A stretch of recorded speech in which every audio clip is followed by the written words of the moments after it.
የያዕቆብ መልእክት ምዕራፍ 5 ቁጥር 11 ላይ እነሆ በትዕግስት የጸኑትን ብፁዓን እንላቸዋለን ይላል።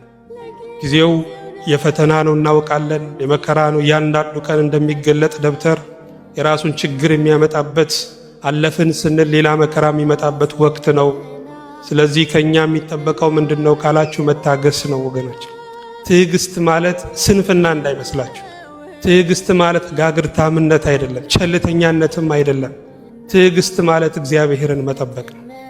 እግዚአብሔርን በማዳኑ መጠበቅ፣ እግዚአብሔርን በምህረቱ መጠበቅ ትዕግስት ይባላል። አንዳንድ ሰዎችም ትዕግስት ጸጋ የሚመስላቸው አለ። ጸጋ አንዱ ያለው ሌላው የሌለው ነው። ትዕግስት ግን እግዚአብሔር መንፈስ ቅዱስ የሚሰጠን የህይወት ፍሬ ነው።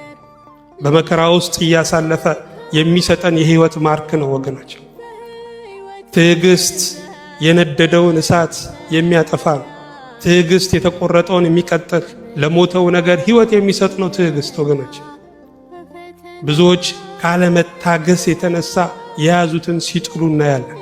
የቀረባቸውን ሲያርቁ እናያለን። ያለመታገስ ጣጣው ብዙ ነው ወገኖቼ። ስለዚህ በአሁኑ ሰዓት በትልቁ የሚያስፈልገን መታገስ ነው። ኢዮብ እንደታገሰ ሰምታችኋል ይላል ዝቅ ብሎ። ጌታም እንደረዳው እንደፈጸመለት ደግሞ አይታችኋል። ስለዚህ ጌታ እጅግ የሚምር የሚራራ ነውና ይላል ዝቅ ብሎ። የቅዱሳንን ታሪክ ስናይ ቅዱሳን ለታላቅ ክብር ያበቃቸው ነገር ምንድነው ካለን መታገሳቸው ነው።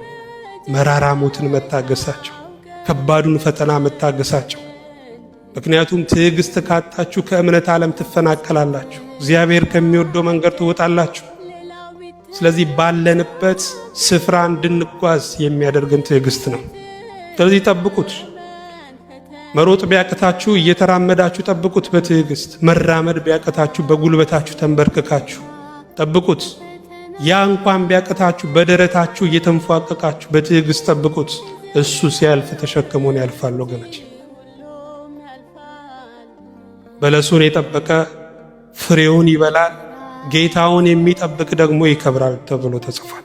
በእርግጥ መታገስ መጠበቅ ከባድ ቢሆንም ግን መጨረሻው ውበት ነው፣ መጨረሻው ክብር ነው ወገኖች።